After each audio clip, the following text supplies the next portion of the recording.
स्वागत है आप सभी लोगों का। और आइए आज अपने लोग एस्टिक एसिड के रासायनिक गुणों की श्रृंखला को और आगे बढ़ाएं। इसके पहले वाले वीडियो में अपने लोगों ने पढ़ लिया है कि एस्टिक एसिड क्या होता है, एस्टिक एसिड के भौतिक गुण क्या होते हैं, एस्टिक एसिड के कुछ रासायनिक गुण भी अपने लोगों ने पढ़ लिए हैं। जो रासायनिक गुण शेष बच रहे हैं, आइए आज अपने लोग उसकी चर्चा कर लें। एस्टिक एसिड जिसे IUPAC पद्धति में हम क्या बोलते हैं, एथेनोइक एसिड, और जिसमें थोड़ा सा पानी मिला दिया जाए तो सिरका बन जाता है। उस एस्टिक एसिड का रासायनिक गुण क्या है, आइए इसकी चर्चा करें। रासायनिक गुण मतलब अंदर का गुण। बाहर का गुण तो दिख जाता है, लेकिन अंदर का गुण कब दिखेगा? अंदर का गुण किसी आदमी का भी कब दिखेगा? जब वो किसी और दूसरे के प्रति कैसा व्यवहार करता है, तब ना पता चलेगा कि इस आदमी के अंदर का गुण क्या है। ठीक उसी प्रकार से जो कार्बनिक यौगिक होते हैं, दिखने में, सूंघने में, आकार में कुछ और होते हैं, लेकिन इनके अंदर का गुण कब पता चलता है? जब ये किसी और यौगिक के साथ या किसी और तत्व के साथ इनका रिएक्शन होता है, तब इनके व्यवहार के बारे में पता चलता है। तो किसी और यौगिक के मिलने पर इनका व्यवहार कैसा होता है, यही इनका रासायनिक गुण कहलाता है। ये किसके साथ मिलते हैं, किससे टूटते हैं, यही इसका रासायनिक गुण है। आइए जरा देखें एस्टिक एसिड के कुछ और रासायनिक गुण। एस्टिक एसिड को अपने लोग अमोनिया के साथ रिएक्शन देखें कि क्या करता है ये एस्टिक एसिड। अमोनिया मतलब NH3 के साथ क्रिया। तो एस्टिक एसिड अमोनिया के साथ क्रिया करके क्या बनाएगा, आइए देखें। देखिए ये है CH3COOH और इसका रिएक्शन करवा देना है NH3 के साथ। ये है एस्टिक एसिड, हाँ, और ये है अमोनिया, हाँ। तो एस्टिक एसिड के साथ अमोनिया का रिएक्शन कराएंगे तो भैया बनेगा ये NH3 और एक H और ये मिल जाएगा NH4। NH3 और एक H ये NH4 और CH3COONH4। देखें CH3COONH4 ये भैया क्या कहलाएगा? ये कहलाएगा अमोनियम एसीटेट। क्या कहलाएगा? Ammonium acetate. ध्यान रखिएगा, NH3 ammonia, NH4 ammonium, NH3 ammonia, NH4 ammonium. तो ये NH4 हो गया, तो किसका एसीटेट बन गया? Ammonium acetate. और इसको थोड़ा हम गरमा दें, अब क्रिया चलती रहेगी। अगर इसको हम थोड़ा गरमा दें तो पता है क्या होगा? अगर इसको हम थोड़ा गरमा दें तो बन जाएगा CH3, पानी निकल जाएगा, गरमाने से पानी निकल जाएगा, और पानी निकलेगा तो मतलब H2 और O, तो ये O और इसका H2 निकल जाएगा। तो क्या क्या बचेगा? CH3CO और NH2। ये भैया क्या कहलाएगा? ये कहलाता है एसिटेमाइड। क्या कहलाता है? एसिटेमाइड। ये हो गया एसिटेमाइड। CH3CONH2 बन गया कब? जब अमोनियम एसीटेट को गरमाया गया, पानी निकल गया। अब इसको और गरमाया जाए, लेकिन एक बार गरमा दिया गया, पानी निकल गया, और गरमाने से क्या लाभ? अब की जब गरमाएंगे तो एक जल के दुश्मन को के साथ गरमाएंगे, मतलब निर्जलीकरण कारक के साथ। ये निर्जलीकरण कारक कौन है? P2O5। ये बहुत अच्छा निर्जलीकरण कारक है। इसकी उपस्थिति में गरमाइए तो जो और H2O बचा है वो भी निकल जाएगा। तो H2 को चूस कर निकाल देने वाला P2O5 फास्फोरस पेंटा ऑक्साइड, ये नंबर 1 का निर्जलीकरण कारक है। ये कार्बनिक यौगिक से जल को पूरी तरह से चूस करके निकाल देता है, जैसे कि जूस वाली मशीन जो है फल से जूस को चूस करके निकाल देती है। ठीक वही काम करता है ये निर्जलीकरण कारक P2O5।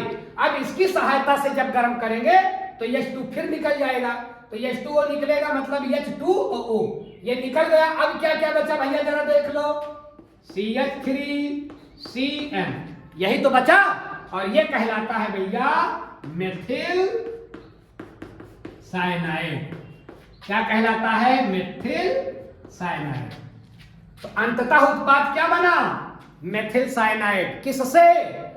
एस्टिक एसिड की अभिक्रिया अमोनिया से कराएंगे तो क्या बनेगा? Ammonium acetate. गरमाएंगे एसिटेमाइड, और गरमाएंगे निर्जलीकरण कारक की मदद से जल को निकालने वाले के साथ, निर्जलीकरण कारक के साथ। कौन सा निर्जलीकरण कारक? P2O5। P2O5 मतलब फास्फोरस पेंटा ऑक्साइड। इसके साथ गरमाएंगे, चूस करके पानी निकाल फेंकेगा। पानी के अलावा जो बचेगा वही बनेगा। क्या बचा? CH3CN मतलब मेथिल साइनाइड। तो भैया एस्टिक एसिड की अभिक्रिया किससे अपने लोगों ने पढ़ ली? अमोनिया के साथ। अब एक रिएक्शन और देखिए, एस्टिक एसिड का रिएक्शन कैल्शियम लवण का शुष्क आसवन। कैल्शियम लवण का शुष्क आसवन। आप कैल्शियम लवण का शुष्क आसवन कराएंगे एस्टिक एसिड के साथ, तो जरा देखिए क्या होगा। CH3COOH मतलब ये हो गया एस्टिक एसिड। पक्का? इसका रिएक्शन भैया किससे करवा दो? इसका रिएक्शन करवा दो कैल्शियम ऑक्साइड, कैल्शियम हाइड्रोक्साइड के साथ। इसको कुछ यूं ट्रीट करवा दीजिए कैल्शियम हाइड्रोक्साइड के साथ, मतलब बुझा चूना। अब बुझे चूने के साथ एस्टिक एसिड का जब जो है आसवन कराएंगे, कैल्शियम के लवण का मतलब CaOH का आसवन कराएंगे, तो पता है क्या बनेगा? इससे पानी निकल जाएगा और बन जाएगा कैल्शियम एसीटेट। इसके दो अणु ले लीजिए, तो बन जाएगा CH3COO का होल ट्वाइस Ca। इसको क्या बोलेंगे बेटा? इसको बोलेंगे कैल्शियम एसीटेट। क्या बोलेंगे? Calcium acetate. और इसको थोड़ा और गर्मा दीजिए। जब इसको हम और गर्मा देंगे कैल्शियम एसीटेट को, तो क्या होगा? तो बन जाएगा कैल्शियम कार्बोनेट और CH। देखिए गरमाएंगे तो H2O निकल जाएगा। ये कैल्शियम जो है वो बना लेगा CH3, ये बन जाएगा CH3CO का दो अणु है। तो कैल्शियम के साथ जब इसको गरमाएंगे कैल्शियम एसीटेट को, तो बन जाएगा भैया CH3CO CH3 और प्लस CaCO3। तो ये तो CaCO3 जो बना ये कहलाता है कैल्शियम कार्बोनेट। क्या बोला जाएगा? कैल्शियम कार्बोनेट, या इसी को हम बोलते हैं चाक, जिसे हम लोग लिख रहे हैं। इसका सूत्र क्या होता है? Calcium carbonate. अब क्या बन गया? और ये कैल्शियम एसीटेट को गरमाने पर बन गया, इसको बोलते हैं एसीटोन। क्या बोलेंगे? एसीटोन। या इसी को IUPAC पद्धति में बोलते हैं 1 कार्बन 2 कार्बन 3 कार्बन, 1 2 3। तो कार्बन की संख्या अगर 3 हो तो प्रो, और अगर CO लगा है तो ओन, तो इसका नाम हो जाएगा भैया प्रोपेनोन। तो IUPAC पद्धति में तो प्रोपेनोन, लेकिन बुलाने वाला नाम एसीटोन। तो इसका मतलब एस्टिक एसिड का एक उपयोग ये भी हो गया एसीटोन बनाने में। एस्टिक एसिड से एसीटोन बन जाएगा कि नहीं? कैसे बनेगा? कैल्शियम लवण के भंजक आसवन से। क्या होगा? कैल्शियम ये एस्टिक एसिड लीजिए, कैल्शियम हाइड्रोक्साइड मतलब बुझा हुआ चूना लीजिए, इसकी अभिक्रिया कराइए, बनेगा कैल्शियम एसीटेट। थोड़ा गरमाइए, बन जाएगा एसीटेट और बन जाएगा CaCO3 चाक। तो ये बन गया एसीटोन। तो बताइए जो है कैल्शियम लवण का शुष्क आसवन कराने पर एस्टिक एसिड के साथ क्या बनेगा? कैल्शियम लवण का एस्टिक एसिड के साथ शुष्क आसवन कराने पर लास्ट प्रोडक्ट क्या बनेगा? बनेगा एसीटोन। CH3CO CH3 क्या बोलोगे? एसीटोन।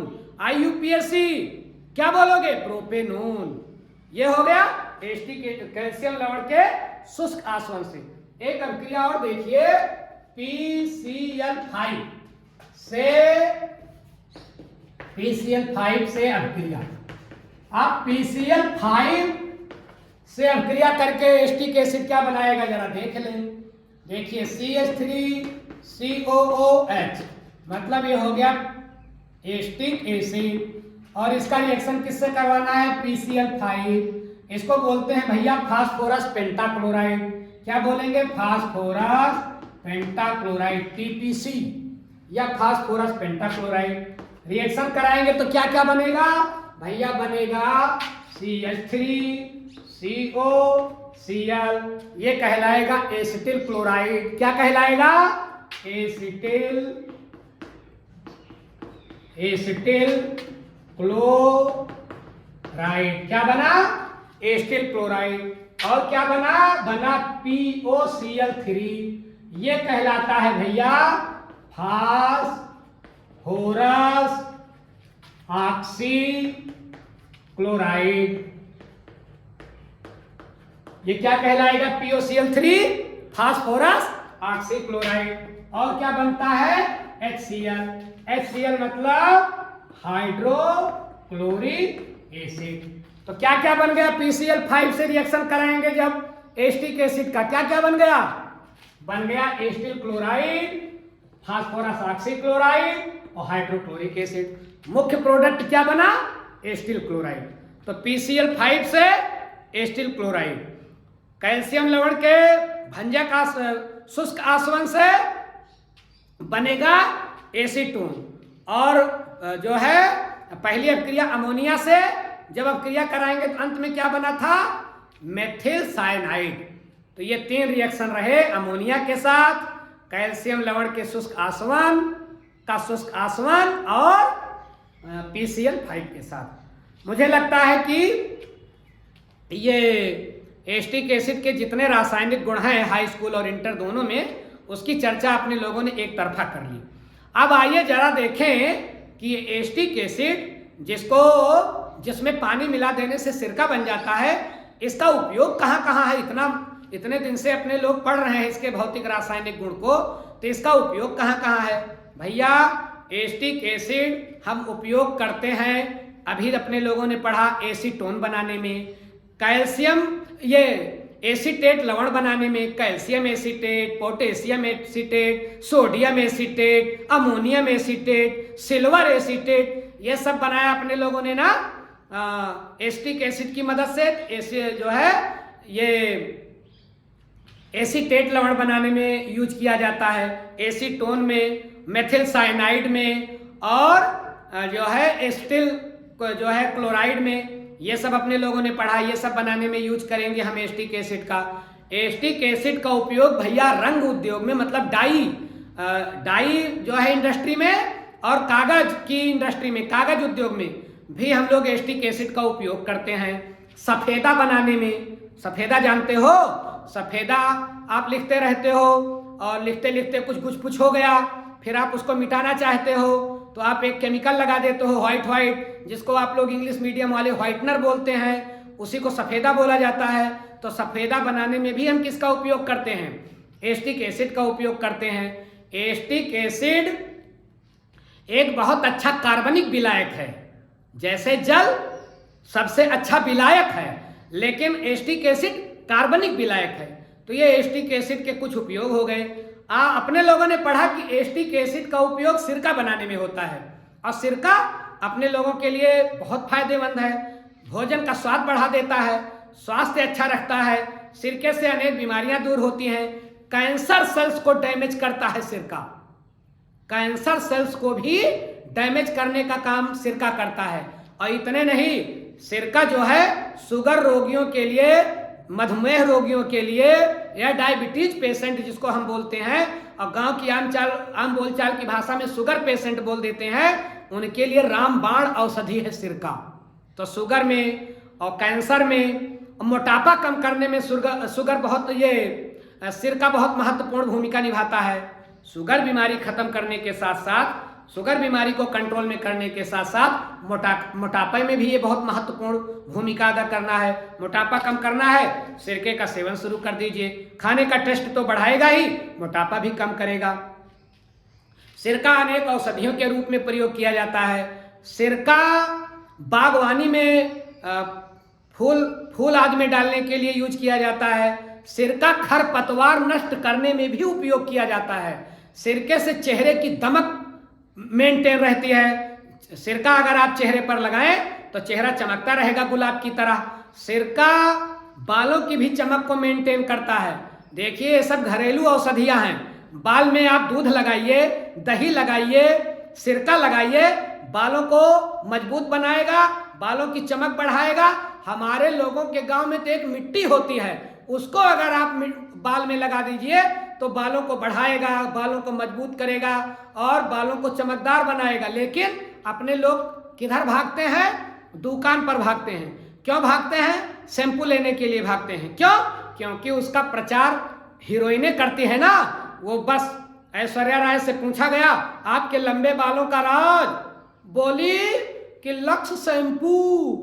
तो हम लोग लक्स शैम्पू के पीछे भागते हैं कि ऐश्वर्या राय कह रही है ना मेरे लंबे बालों का राज। और जबकि आप लोग जान लीजिए कि लक्स शैम्पू या जितने शैम्पू का प्रचार ये हीरोइनें करती हैं, ये जो सेलिब्रिटीज करते हैं, इनके घर की कुतिया भी वो शैम्पू नहीं लगाती है जिस शैम्पू को ये प्रचार करके अपने लोगों से खरीदवा देते हैं। इन भ्रामक प्रचारों से सावधान, ये केवल हम लोगों को बेवकूफ बनाते हैं। घर की औषधि है, दूध लगाइए, दूधो नहाओ पूतो फलो, ये पुरानी कहावत है। दूध लगाइए, दही लगाइए, सिरका लगाइए, बालों की चमक मेंटेन हो जाएगी। लेकिन ना, अपने लोग तो भागते हैं जो सेलिब्रिटी कहते हैं उसको खरीदने के लिए, और जो हम लोग खरीदते हैं उसका सारा फायदा सेलिब्रिटी को मिलता है। शैम्पू बिकेगा, ऐश्वर्या राय के प्रचार से बिकेगा, तो फायदा ऐश्वर्या राय को भी कमीशन मिलता रहेगा। सावधान हो जाएं, ये घर की औषधियां हैं, इनको यूज करें, स्वस्थ भी रहें और कम पैसे में आपका काम भी होगा और इसका कोई साइड इफेक्ट भी नहीं होगा। और ये फ्रिज है, कूलर है, वॉशिंग मशीन है, ये प्लास्टिक या लोहे की कोई भी चीज है, तो अगर सिरका लगा करके उसको साफ कर दें तो सफाई भी हो जाती है। तो सिरका जो है भैया मल्टीपर्पज यूज वाला कार्बनिक यौगिक है। और सिरका किससे बनेगा? एस्टिक एसिड से बनेगा। तो मुझे पूरा भरोसा है कि आप लोगों ने समझ लिया होगा कि एस्टिक एसिड क्या है, कैसे बनेगा, इसका भौतिक गुण, इसका रासायनिक गुण। केमिस्ट्री के अन्य बिंदुओं के साथ हम आपसे आगे भी मिलते रहेंगे।